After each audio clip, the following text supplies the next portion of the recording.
किसी एक गांव में रमेश नाम का एक लड़का रहता था जो स्वभाव से बड़ा सीधा था। पूरा गांव उससे सहानुभूति रखता था और सब सोचते थे कि वो कैसे गुजारा करेगा।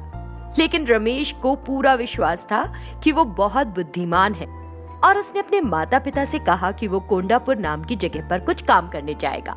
काम के सिलसिले में वो दामोदर से मिला। मैं तुम्हें काम दूंगा और तुम मार्केटिंग का काम करोगे, लेकिन तुम्हारी शक्ल ऐसी सुस्त नहीं दिखनी चाहिए बरखुरदार।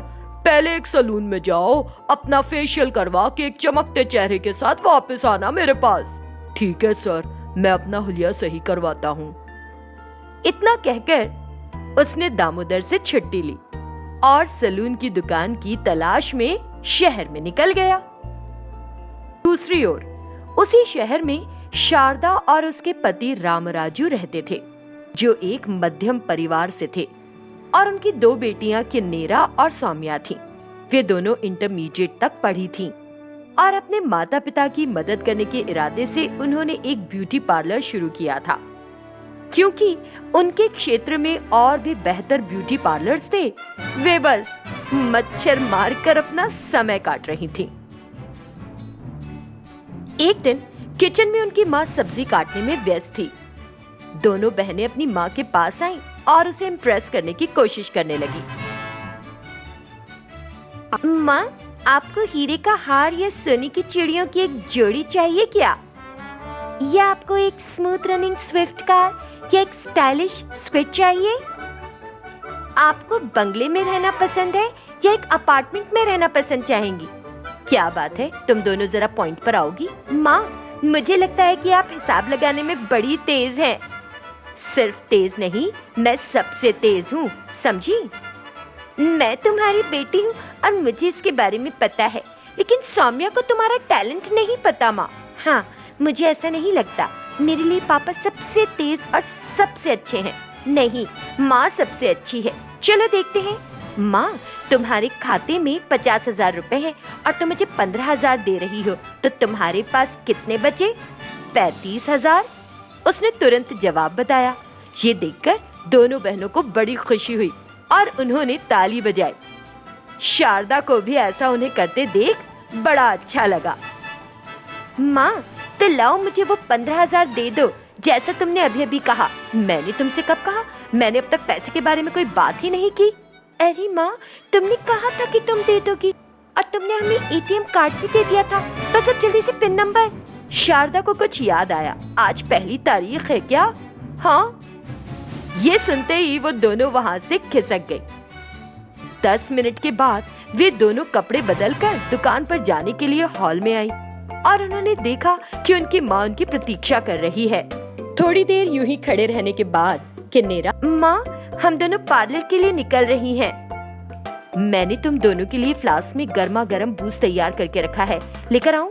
हमें बूस्ट की क्या जरूरत है माँ? बेशक तुमको इसकी जरूरत है। तुमको लगता है कि बिना कुछ कमाए तुम झक मारती हो, तो तुमको एनर्जी नहीं चाहिए? हम क्रिकेट के मैदान में क्रिकेट खेलने नहीं जा रहे हैं माँ। किसी के बेकार से चेहरे पर क्रीम और पाउडर लगाकर उसका मेकअप करती हो ना तुम दोनों। मेकअप का सामान खरीदने के लिए ही चाहिए ना पैसे? हाँ, इसलिए मांग रही हो? ये मेकअप की दुकान नहीं है, ये एक ब्यूटी पार्लर है।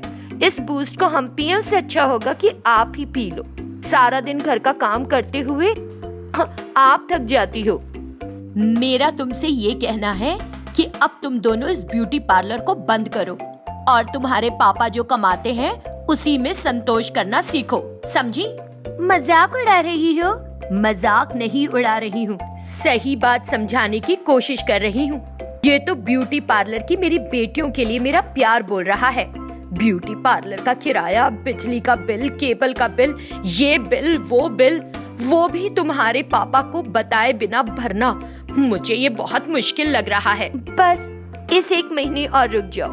इतना कहकर वो दोनों घर से बाहर आई, एक ऑटो लिया और पार्लर पहुंच गई और बस खाली बैठी थी क्योंकि कोई ग्राहक ही नहीं था।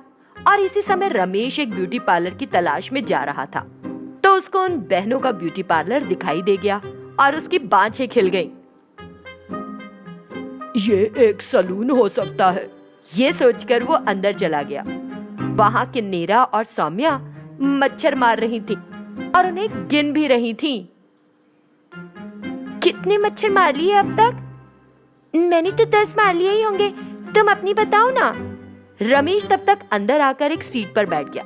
एक आदमी को लेडीज पार्लर में आते देख वो दोनों चौंक गई और तुरंत सतर्क हो गई। उनको इस तरह घूरते देख, अरे मिस्टर। मैं मिस्टर नहीं हूँ, मेरा नाम रमेश है। जो भी नाम है, यहाँ क्यों आए हो? तुरंत बाहर जाओ यहाँ से, समझे? मुझे ब्राइट लुक चाहिए, वो कर दो, मैं तुरंत चला जाऊंगा यहाँ से। यहाँ हम सिर्फ लड़कियों को अटेंड करते हैं भाई, बात नहीं समझ। वो सब मैं नहीं जानता, मुझे अपने चेहरे पर एक जबरदस्त चमक चाहिए होगी, तभी दामोदर सर मुझे काम पर रखेंगे अपने यहाँ पर नहीं हो पाएगा। किन्नेरा और सौम्या दोनों ही बताने लगी, लेकिन रमेश को कुछ पल्ले नहीं पड़ रहा था। वो तो शेविंग करवाने पर तुला हुआ था और किन्नेरा और सौम्या का धंधा ना चलने की वजह ये थी कि वो दोनों ही ब्यूटी पार्लर का काम करने में अच्छी नहीं थी, लेकिन पैसा तो कमाना था, इसलिए वे रमेश को एक ब्राइट लुक देने के लिए मान गई। ओके मिस्टर, बस अपनी आंखें बंद करो। ठीक है आंटी। उसके आंटी कहने पर किन्नेरा को बहुत गुस्सा आया, लेकिन वो रमेश से कुछ कह नहीं पाई। रमेश ने अपनी आंखें बंद कर ली और उसने उसकी आंखों पर खीरे के 2 टुकड़े रख दिए। कंघी और कैंची की मदद से वे उसकी दाढ़ी मोड़ देती हैं। उन्होंने उसका बड़ी बुरी तरह से मेकअप भी किया, उसे लिपस्टिक लगाई, रूज लगाया, मेहंदी लगाई और नाखूनों पर नेल पॉलिश भी लगा दी और साथ ही उसके बालों को स्पाइक्स दे दिए। फिर उन्होंने उसकी आंखों से खीरे के टुकड़े हटा दिए। उसने आईने में अपना चेहरा देखा। अपना चेहरा देखकर और खुद की हालत देखकर वो चौंक गया और चिल्लाने लगा, हे भगवान, ये क्या कर दिया तुम दोनों ने? मुझे ये सब नहीं करवाना था और मुझे अपनी मोटी भौहें वापस चाहिए और इस मेहंदी को मेरे हाथों से हटा दो। तुमको मेरी उंगलियों पर नेल पॉलिश लगाने के लिए किसने कहा था? मैंने सिर्फ एक ब्राइट लुक देने के लिए कहा था ना। ये क्या कर दिया तुम दोनों ने? ये सब सुनकर दोनों बहनें हैरान रह गई। उन्हें समझ नहीं आ रहा था कि क्या करें। रमेश लगातार चिल्ला रहा था। उसे चिल्लाते देख किन्नेरा घबरा गई। ओह दीदी, अब हम क्या करें? हम केवल पैसे कमाने की सोचे थे, लेकिन ये तो एक समस्या खड़ी हो गई। किन्नेरा और सौम्या उससे प्रार्थना करने लगी, लेकिन उसने उनकी बात नहीं मानी। वो दोनों हारकर रमेश को वहीं छोड़कर भाग खड़ी हुई।